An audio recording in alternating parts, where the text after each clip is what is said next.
Hello दोस्तों, आज की क्लास में हम लोग यूपी डीएलएड प्रथम सेमेस्टर के विज्ञान विषय के राजन सीरीज का लघुत्तरीय प्रश्न पढ़ेंगे। पिछले 6 क्लासों में हम लोगों ने विज्ञान विषय के पाठ्यक्रम को, बहुविकल्पी प्रश्न को, अति लघुत्तरीय प्रश्न को और लघुत्तरीय प्रश्न को के कुछ क्लास को पढ़ा था। अगर आप लोगों ने नहीं देखा है तो डिस्क्रिप्शन में लिंक है, उस पर क्लिक करके आप देख सकते हैं। तो आइए आज की क्लास शुरू करते हैं। प्रश्न संख्या 22 है, घर्षण बल किसे कहते हैं? इसके प्रकार बताइए। यह प्रश्न 2019 में पूछा हुआ था। उत्तर है, घर्षण वह गुण है जिसके कारण दो भिन्न या विषम वस्तुओं के मध्य प्रतिरोधी बल उत्पन्न होता है, जो एक दूसरे के सापेक्ष खिसकने का विरोध करते हैं। बल जो सदैव वस्तु को संभावित गति या खिसकने की दिशा में विपरीत कार्य करता है, घर्षण बल कहलाता है। दो सतहों के बीच सापेक्ष गति प्रारंभ होने से पूर्व इन सतहों के मध्य घर्षण बल को स्थैतिक घर्षण कहा जाता है। जिस समय सतहों में सापेक्ष गति होती है, उनके मध्य घर्षण बल को गतिज ऊर्जा घर्षण कहा जाता है। जैसे घर्षण बल उसे कहते हैं कि किसी भी गति का विरोध करता है सापेक्ष गति। जैसे कि आप जब चलते हैं तो आपके पैरों में चप्पल होते हैं, वो जमीन पे घिसते हैं। अगर जो घर्षण बल नहीं होता, आप नीचे अगर जो फर्श पे चल रहे हैं, टाइल्स लगा हुआ है, उस पर ग्रीस हो या तेल गिरा हो तो आप फिसल जाएंगे। यानी वहाँ घर्षण का मान बहुत कम हो जाता है, जिससे आप फिसल जाते हैं और गिर जाते हैं। घर्षण के कारण ही कोई भी व्यक्ति चल पाता है, या भी घर्षण के कारण ही ब्रेक लगता है गाड़ियों में, या फिर कोई भी चीज़ है अगर जो गतिमान है तो घर्षण के कारण ही उसको रोका जा सकता है। तो घर्षण दो सतहों के बीच में लगता है और एक दूसरे के विपरीत दिशा में लगता है। अब अगला जो इसमें आगे दिया है, घर्षण के प्रकार। घर्षण 3 प्रकार के होते हैं, इनका विवरण निम्नलिखित है। पहला है स्थैतिक घर्षण, दूसरा है सर्पी घर्षण और तीसरा है लोटनिक घर्षण।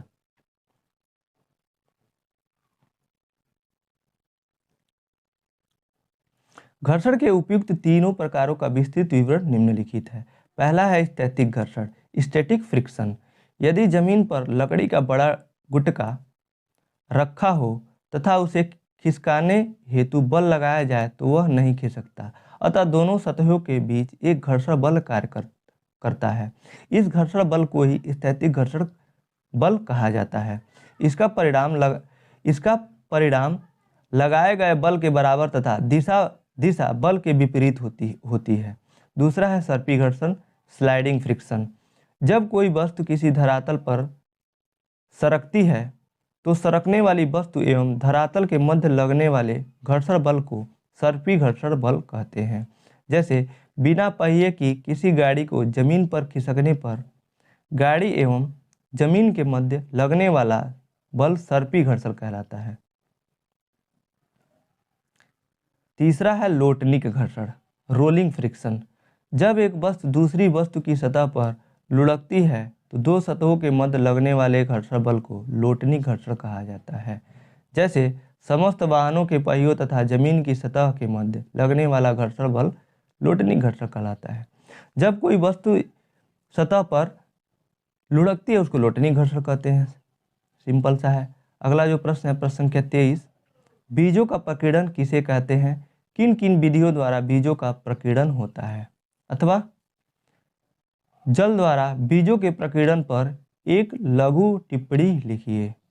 ये प्रश्न देखिए 2015 में पूछा था, अब 15 सेकेंड में। सेकेंड का मतलब है शायद उस बार पेपर लीक हो गया था साइंस का, इसलिए दोबारा पेपर हुआ था। तो ये दोनों पेपरों में पूछा हुआ था जल का प्रकीर्णन।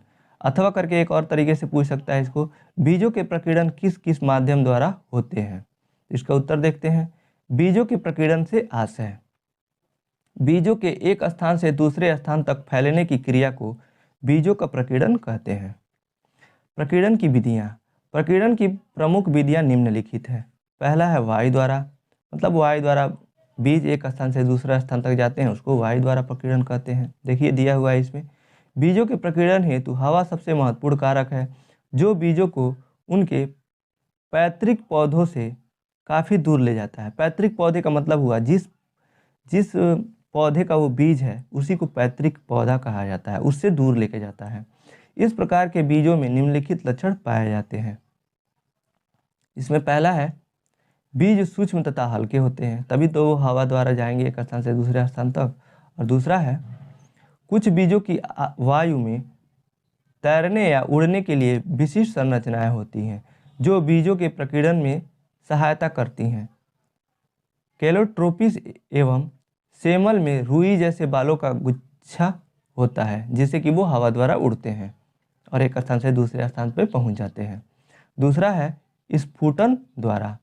कुछ पौधों में फल बल के कारण फटते हैं, बल के साथ फटते हैं। वो फल जो होता है चटक जाता है, उसको चटकना कहते हैं, फटना कहते हैं। और 1 मीटर से भी अधिक दूरी पर फेंक दिए जाते हैं, मतलब वो अपने आप चटक के चले जाते हैं। जैसे कि यूफोरबिया, मटर, सेम आदि फलों में परासरण दाब उत्पन्न हो जाता है जिसके कारण बीज सहित दूर स्थानों तक फेंक दिए जाते हैं। कुछ पौधे फलों एवं बीजों के प्रकीर्णन हेतु कुछ बाह्य कारकों जैसे वायु, जल तथा जंतुओं पर निर्भर हैं। तीसरा जो प्रकीर्णन की विधि है वो है पानी द्वारा। जल के भीतर या उसके निकट उगने वाले पौधों में फलों या बीजों का विकिरण जल द्वारा किया जाता है। नारियल का फल धारा के साथ बहुत दूर तक विकिरण हेतु अनुकूलित होता है। इसकी बाह्य फल भित्ति में जल प्रवेश नहीं कर सकता। इसकी मध्य स्थिति के रेशों में वायु भरी रहती है जिससे यह हल्का हो जाता है और दूरस्थ स्थानों पर चला जाता है। कमल में भी जल द्वारा विकिरण होता है। चौथा जो प्रकीर्णन का विधि है वो है जंतुओं द्वारा। कुछ पौधों के फलों में कांटे होते हैं जिनकी मदद से ये जीव जंतुओं या पशुओं की त्वचा से चिपक जाते हैं और इस प्रकार बहुत दूर तक चले जाते हैं। इस प्रकार जीव जंतु बीजों का प्रकीर्णन करते हैं। पांचवा है पक्षियों द्वारा।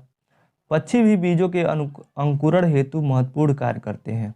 पक्षी अंजीर, अंगूर, आलू बुखार, अमरूद आदि के फल खाते हैं। बीजों का पाचन नहीं होता है और यह विष्ठा के साथ बाहर निकल जाते हैं। ये बीज अंकुरित हो जाते हैं जहाँ पक्षियों द्वारा बीज पहुँच जाता है, उसी स्थान पर पेड़ उगाता है। अगला जो विधि है वो है मानव द्वारा। मानव भी फसलों, फल, वृक्षों, सजावटी वृक्षों तथा पौधों के बीजों को एक स्थान से दूसरे स्थान पर ले जाते हैं। इसके अतिरिक्त खाद्यान्न के साथ कुछ खरपतवारों का वितरण भी मनुष्यों द्वारा अनजाने में हो जाता है। अगला दिया हुआ है प्रश्न संख्या 24। शून्यांक त्रुटि किसे कहते हैं? उत्तर शून्यांक त्रुटि। ये एक बार और आ चुका है पीछे। साधारण पैमाने द्वारा किसी रेखा की लंबाई नापने के लिए रेखा के एक सिरे पर प्रायः साधारण पैमाने की शून्य रेखा को सीधे में रखा जाता है। रेखा के दूसरे सिरे का पार्ट ही रेखा की लंबाई होती है।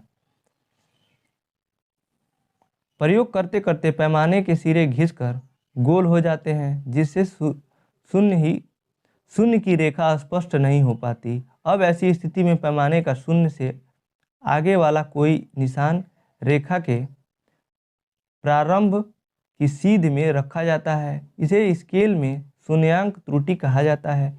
रेखा के प्रारंभिक बिंदु का पार्ट ही शून्यांक त्रुटि है। रेखा के दूसरे सिरे पर पैमाने के पार्ट में से यह शून्यांक त्रुटि घटाकर शुद्ध पार्ट को ज्ञात कर लेते हैं। वर्नियर कैलिपर्स के दोनों जबड़ों को मिलाने पर मुख्य पैमाने का शून्य वर्नियर पैमाने के शून्यांक की सीध में होना चाहिए। ऐसा होने पर कहा जाता है कि वर्नियर में कोई शून्यांक त्रुटि नहीं है। परंतु कभी कभी दोनों पैमानों के शून्यांक चिन्ह एक सीध में नहीं होते, उनमें कुछ भिन्नता होती है। इस अंतर को शून्यांक त्रुटि जीरो एरर कहा जाता है। शून्यांक त्रुटि निम्न दो प्रकार की होती है, धनात्मक शून्यांक त्रुटि और दूसरा है ऋणात्मक शून्यांक त्रुटि। देखिए ऐसे वर्नियर कैलिपर्स होता है जब दोनों जबड़ों को मिलाते हैं तो ऊपर का पैमाना मुख्य स्केल और इसका जो वर्नियर पैमाना है दोनों को सीध 0 से अलाइन करना चाहिए, यानी दोनों का सीध जो है पैमाने का 0-0 मैच करना चाहिए। अगर जो मैच नहीं करता है तो वो शून्यांक त्रुटि कहलाता है। कभी कभी वो 1 से मैच करता है, वर्नियर पैमाने पे 1 से मैच करेगा तो आप जब जब जब 1 पे मैच करेगा तो एक आप जो पूरा जब उसके माप निकालेंगे, किसी भी चीज़ का माप ले रहे हैं तो एक उसमें जोड़ देंगे। अगर जो वो 1 से पहले 0 से पहले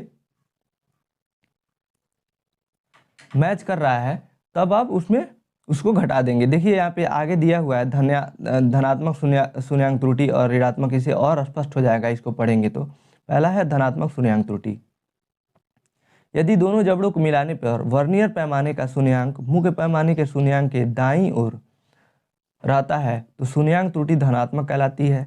इसे ज्ञात करने हेतु हम सर्वप्रथम यह देखते हैं कि वर्नियर पैमाने का कौन सा खाना मुख्य पैमाने के किस खाने से मिलता है। इस खाने की संख्या में वर्नियर अल्पतमांक का गुणा करके शून्यांक त्रुटि ज्ञात कर ली जाती है। शुद्ध पाठ ज्ञात करने हेतु प्रेक्षित पाठ में से इस त्रुटि को घटा दिया जाता है। जब धनात्मक त्रुटि होता है तो उसको घटाया जाता है, ऋणात्मक होता है तो जुड़ा होता है। ये और स्पष्टता से आप समझते हैं अगर जो आप वर्नियर पैमाने पे वर्नियर कैलिपर्स को लेके समझें तो और अच्छे से आपको स्पष्ट होगा, जो कि पॉसिबल नहीं है। दिया है ऋणात्मक शून्यांक त्रुटि। यदि दोनों जबड़ों को मिलाने पर वर्नियर पैमाने का शून्यांक मुख्य पैमाने के शून्यांक के बाईं ओर रहता है तो शून्यांक त्रुटि ऋणात्मक निगेटिव कहलाती है। शुद्ध पाठ ज्ञात करने के लिए शून्यांक त्रुटि हमेशा प्रेक्षित पाठ में से घटाई जाती है, अतः शून्यांक त्रुटि ऋणात्मक होने पर जुड़ जाती है। इसे ज्ञात करते समय इस सावधानी का ख्याल रखा जाता है कि वर्नियर पैमाने का जो खाना मुख्य स्केल के किसी खाने की ठीक सीध में पड़ता है उसे वर्नियर पर बने कुल खानों की संख्या सामान्यतः 10 में से घटा देते हैं और प्राप्त संख्या को अल्पतमांक से गुणा करके ऋणात्मक शून्यांक त्रुटि ज्ञात कर लेते हैं। देखिए, और जो ऐसा ये वर्नियर कैलिपर्स है, इसके दो जो खाने हैं, जब इन दोनों को मिलाते हैं तो जो यहाँ पे स्टार्टिंग पॉइंट होता है और इसके बाईं तरफ यहाँ पे इसका जो 0 होता है, तो जब यहाँ से माप निकालेंगे, मान लीजिए यहाँ तक किसी का माप इतना निकल रहा है तो देखिए 0 तो यहाँ था, यहाँ पे 0 था और इसके बाईं तरफ यहाँ पे है, बाईं तरफ है, इसको ऋणात्मक त्रुटि कहते हैं। और इसको इसके दाईं तरफ हो सॉरी इसके जब दाईं तरफ होगा,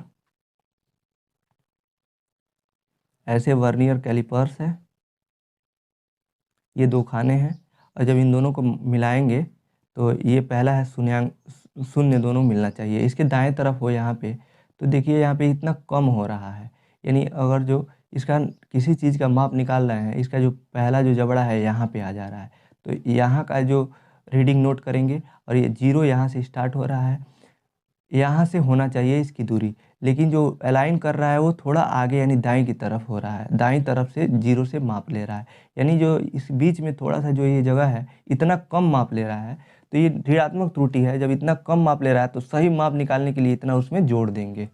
तो ऐसे होता है, ऋणात्मक जो त्रुटि होता है वो जुड़ता है और धनात्मक होता है जो त्रुटि वो घट जाता है, जिससे सही माप निकल जाता है। प्रश्न संख्या 25 है, निम्न पर टिप्पणी लिखिए। पहला है पर्णावृंत, दूसरा है पर्णकाय स्तंभ। तो उत्तर इसका देखते हैं। पहला है पर्णावृंत।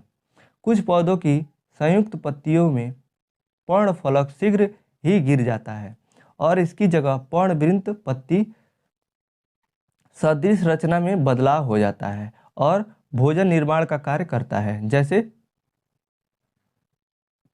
ऑस्ट्रेलियन बबूल, इसको अकेसिया भी कहते हैं। पर्णावृंत साधारणतया उद्दड़ दिशा में विकसित होता है, जिससे सूर्य का प्रकाश उसकी सतह पर कम से कम पड़ सके, इससे वाष्पोत्सर्जन दर कम हो जाती है। दूसरा है पर्णकाय स्तंभ। कभी कभी तना चौड़ा एवं मांसल हो जाता है और पत्तियों का कार्य करता है, जिसे पर्णकाय स्तंभ कहा जाता है। पर्णकाय स्तंभ में एक से अधिक पर्ण तथा पर्ण संधियां होती हैं, जैसे नागफनी, रसकस। प्रश्न संख्या 26 है, बीजांड के प्रकार बताइए।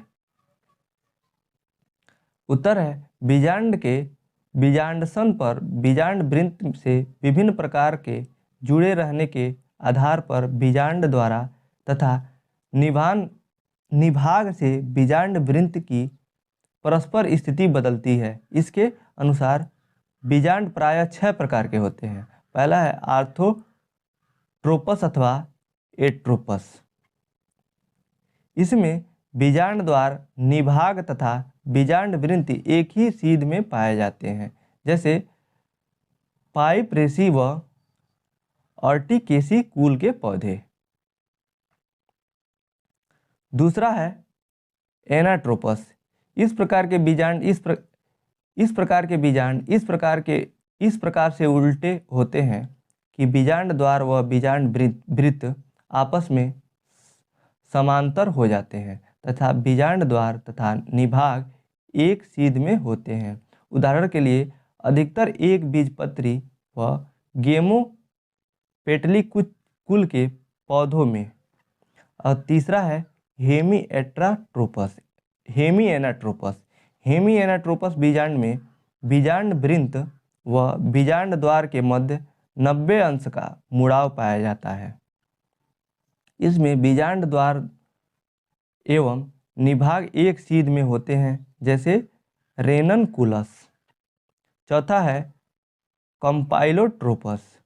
इसमें बीजांड का मुख्य हिस्सा इस प्रकार मुड़ता है कि बीजांड एवं निभाग एक सीध में न पड़कर भ्रूण कोश सामने होते हैं, जैसे लेग्यूमिनेसी कुल के पौधे। बायोलॉजी में बहुत डिफरेंट वर्ड आते हैं। पांचवा है एम्फीट्रोपस। इसमें बीजांड इस प्रकार मुड़ा होता है कि इसका भ्रूणकोश भी मुड़कर घोड़े की नाल के आकार का हो जाता है। इस प्रकार के बीजांड एलिस मेसी कुल के पौधों में पाए जाते हैं। छठवां है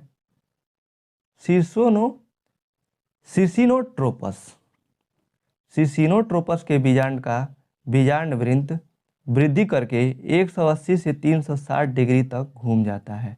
इस कारण बीजांड वृत्त बीजांड को इस प्रकार घेरता है कि यह एक तीसरा अध्यावरण जैसा लगने लगता है, जैसे ओपेनसिएसी कुल के पौधे।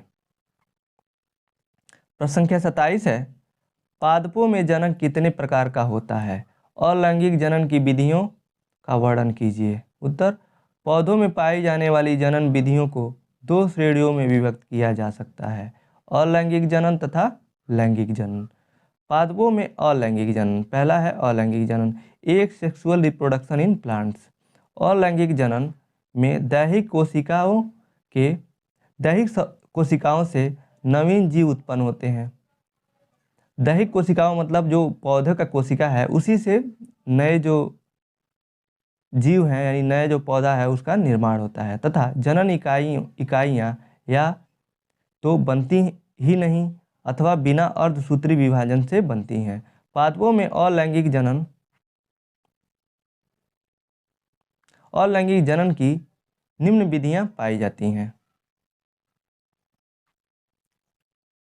पहला है विखंडन, फिशन।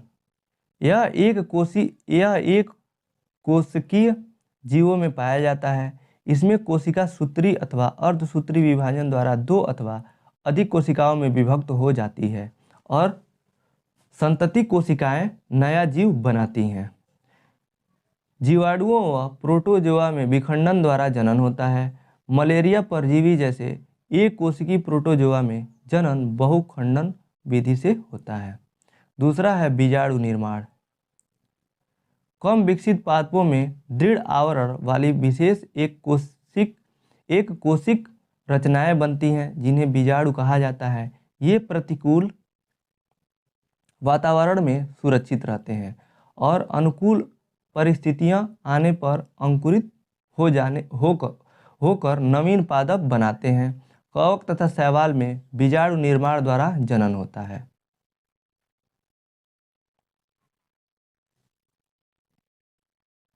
तीसरा दिया है वो है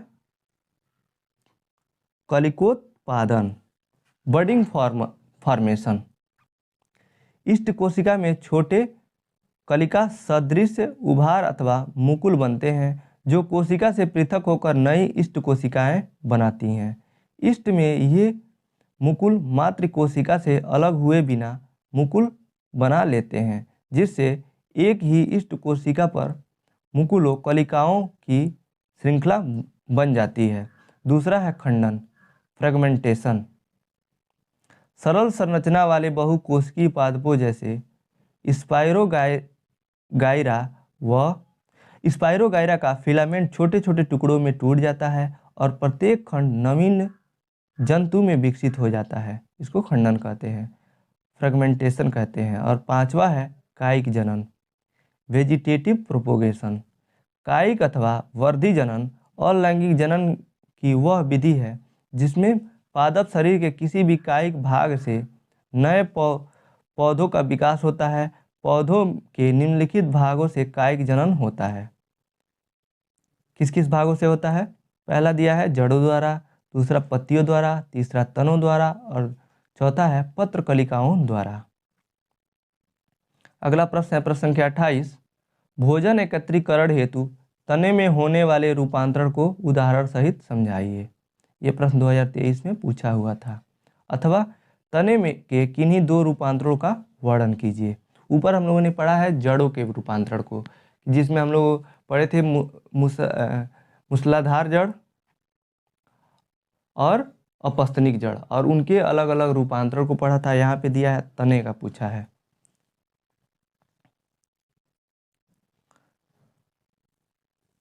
उत्तर है पहला है अर्धवायवीय रूपांतरण, सब एरियल मॉडिफिकेशन। इसमें पहला दिया है भूस्तारी। इसमें शाखाएं छोटी व तने संघनित होकर समस्त दिशाओं में निकलते हैं। कुछ समय वृद्धि करने के बाद उनके आगे के सिरे क्षैतिज दिशा में निकलते हैं, जैसे फ्रेगेरिया। वह है भूस्तारिका। यह सामान्य जलीय पौधे होते हैं। इनका तना छोटा व भंजनशील होता है। यह ऊपरी भूस्तारी के समान होता है, जैसे पिस्टिया। स दिया हुआ है अंतःभूस्तारी। इसमें मुख्य तना जमीन के अंदर रहता है, परंतु शाखाएं भूमि के ऊपर पर्वसंधियों से निकल आती हैं और अन्य रूपांतर होते हैं, जैसे पुदीना। द है ऊपरी भूस्तारी। पौधों के मुख्य तने से लंबे होकर भूमि की सतह पर फैल जाते हैं और पर्वसंधियों से जड़ें निकलती हैं तथा ऊपर की ओर पत्ती निकलती है। ऊपरी भूस्तारी कहलाते हैं, जैसे दूब घास। दूब घास जो होता है पूरी जमीन पे फैल जाता है। जो दूसरा है भूमिगत रूपांतरण, ये तो हम लोगों ने पढ़ा है पहले के अंतर्गत, जो कि अर्धवायवीय रूपांतरण के अंतर्गत आ रहा था, यानी सब एरियल मॉडिफिकेशन। और जो दूसरा पढ़ेंगे हम लोग वो तना का रूपांतरण में भूमिगत रूपांतरण, जो जमीन के अंदर जो रूपांतरण होता है, तना का ही भाग होता है, उसमें कैसे रूपांतरण होता है उसको पढ़ेंगे। इस प्रकार का रूपांतरण प्रायः भोजन संचयन या वर्धी प्रजनन हेतु उपयोग होती है। पहला है प्रकंद। यह शयान मांसल और भूमि के अंदर क्षैतिज अवस्था में प्राप्त होती है। इसमें छोटे छोटे पर्व होते हैं जो सल्क पत्र से ढकी रहती है, जैसे अदरक। अदरक एक तना होता है और वो रूपांतरित होकर मांसल हो जाता है, और जिससे वो इकट्ठा, उसको प्रकंद कहते हैं। ये भी प्रश्न पूछता है कई बार कि अदरक का उसका रूपांतरण जो होता है वो किस रूप में, किस नाम से जाना जाता है, तो प्रकंद याद रखिएगा आप। वह है सल्ककंद। इसमें तना लेंस की भांति समान होता है, जिसके चारों ओर मांसल सल्क पत्र होते हैं तना अति संघनित होकर नीचे की ओर बढ़ता है, जिस पर बहुत ही जड़ें निकल आती हैं, जैसे प्याज। 100 है ट्यूबर। ट्यूबर अधिकतर भूमि के अंदर पाया जाता है। इसमें आँख आई मिलती है, जो वास्तव में कक्षस्थ कलिका होती है। प्रत्येक आँख सल्क पत्र से ढकी रहती है, जैसे आलू। द है घनकंद। घनकंद संघनित भूमिगत तना है। यह भूमि में ऊर्ध्वाधर वृद्धि करता है, जैसे अरबी, क्रोकस आदि। प्रश्न संख्या 29 है, पदार्थों के पृथक्करण से आप क्या समझते हैं? पृथक्करण की किन्हीं 4 प्रमुख विधियों का नाम लिखिए। ये प्रश्न 2022 में पूछा हुआ है, तो ये 24 में पूछ सकता है। 22 में 23 का गैप करके 24 में ये पूछा जा सकता है। इंपॉर्टेंट प्रश्न है। उत्तर है पृथक्करण की विधियाँ, मेथड्स ऑफ सेपरेशन। किसी मिश्रण के घटकों को एक दूसरे से पृथक करने हेतु एक घटक के उन गुणों को जानना जरूरी होता है जो दूसरे घटक के गुण से भिन्न है। इसी गुण का उपयोग करते हुए पृथक्करण की विधियों का चुनाव किया जाता है। मिश्रण को उनके अवयवों से अलग करने की निम्नलिखित विधियां हैं। पहला है बीनना, दूसरा है फटकना और ओसाना, तीसरा है चालना, चौथा है चुंबकीय पृथक्करण, पांचवा है ऊर्ध्वपातन, छठवां है तलछट्टीकरण, सातवां है छानना, आठवां है भारण और नौवां है अपकेंद्रण, 10वां है वाष्पन, 11वां है आसवन, 12वां है आंशिक आसवन और 13वां है क्रिस्टलीकरण। इतने प्रकार से हम लोग दो मिले हुए सबस्टांसेस को, यानी दो मिले हुए किसी भी घटक को अलग करने की ये सभी विधियां दिया हुआ है। यहाँ पे किन्हीं 4 प्रमुख विधियों के नाम लिखने के बोल रहा था, तो ये लघु प्रश्न में पूछा हुआ है, तो सिर्फ नाम नहीं लिखना है, उसके बारे में भी आपको बताना पड़ेगा। तो आइए इसके बारे में पढ़ते हैं। पहला है बीनना। बीनना किसे कहते हैं? तो इसमें दिया है गेहूं, चावल अथवा दाल के कुछ अनुपयोगी घटक जैसे कंकड़, मिट्टी आदि मिले होते हैं, जो उन अनाजों की आकृति, आकार एवं रंग से अलग होते हैं। इन्हें हाथ से बीनकर अलग करने की प्रक्रिया को ही बीनना कहा जाता है। जैसे कि इनकी मात्रा, अशुद्धियों की मात्रा कम होती है, तभी बीनना संभव है। जैसे दाल में, गेहूं में, चावल में बहुत छोटे उसमें जो कण होते हैं बहुत कम मात्रा में होते हैं। आप उसको आसानी से, दूसरे आकार का होता है, उससे थोड़ा बड़े होते हैं और कलर भी उनका अलग होता है, जिससे वो पहचान में आ जाते हैं, हम उसको बीन लेते हैं। दूसरा है फटकना। फटकने से केवल हल्के अवयव ही दूर होते हैं। उदाहरण, गेहूं को सूप से फटका जाता है। सूप के द्वारा गेहूं को फटकने से हल्का भूसा सूप से बाहर दूर गिरता है। किसान भूसा युक्त अनाज गेहूं को ऊंचे स्थान पर खड़ा होकर गिराता है, जिससे अनाज अथवा गेहूं पास में एकत्र हो जाता है तथा हल्का भूसा आदि हवा से उड़कर दूर इकट्ठा हो जाता है। इसी को फटकना कहते हैं। प्रश्न संख्या 30 है, तो इसमें देखिए 2 ही दिया हुआ है। 4 के बारे में पूछा था ना, तो आप एक लिख देंगे किसी और के बारे में। देखिए चालन होता है। चालन होता है कि चालन के द्वारा किसी एक चलनी होता है, चलनी में छोटे छोटे छिद्र होते हैं। और अनाज का भी, जो जैसे आटा होता है, आटा में कोई अशुद्धि मिला रहता है तो वो छोटे छोटे छिद्रों से उनको गुजारा जाता है, जिससे आटा शुद्ध रूप में नीचे गिर जाता है और जो उनमें अशुद्धि होती है वो ऊपर ही रुक जाती है। इससे चालने के द्वारा ही अशुद्धि को दूर किया जाता है। और जो चुंबकीय पृथक्करण होता है, जैसे लोहा और बालू को मिला हुआ हो, तो चुंबक आप लोहे में, बालू में ऐसे घुमाएंगे तो जो लोहा होगा वो चुंबक में चिपक जाएगा और बालू वैसे का वैसे रह जाएगा। उसको ऐसे अलग किया जाता है, लोहे की छीलन को बालू से अलग करने के लिए। तो इस प्रकार ये 4 हो गए। और भी आप बहुत है, तलछट्टीकरण, छानना, भारण, अपकेंद्रण, वाष्पन, ये सब आप लिख सकते हैं। अगला प्रश्न है, प्रश्न संख्या 30 है, भोजन एकत्रीकरण हेतु मूसला जड़ों में होने वाले रूपांतरण के प्रकारों को उदाहरण से बताइए। ये भी प्रश्न देखिए 2022 में पूछा हुआ था। तो उत्तर है, भोजन एकत्रीकरण हेतु मूसला जड़ों में होने वाले रूपांतरण के प्रकार निम्नलिखित है। पहला है मूसला जड़, टैप रूट। ये संचित खाद्य के कारण फूली हुई, गुद्देदार और विभिन्न प्रकार की हो जाती है। तो ये है आपका मूसला जड़ जो दिया था, मूसला जड़ों में रूपांतरण। तो इसी के साथ आज का क्लास यहीं समाप्त होता है। बचे हुए प्रश्नों को हम लोग अगले क्लास से पढ़ेंगे। आपको ये क्लास कैसा लगा आप कमेंट बॉक्स में बताइएगा। अगर आपको अच्छा लगा तो इस वीडियो को लाइक कीजिए, अपने दोस्तों के साथ शेयर कीजिए और चैनल पे नए हैं तो चैनल को सब्सक्राइब कीजिए। फर्स्ट सेमेस्टर के अन्य सभी सब्जेक्ट के राजन सीरीज को देखने के लिए आप डिस्क्रिप्शन चेक कर सकते हैं। उनमें डिस्क्रिप्शन में सभी विषयों का लिंक दिया हुआ है, उस पर क्लिक करके आप देख सकते हैं। तो आज का वीडियो देखने के लिए आपका बहुत बहुत धन्यवाद दोस्तों।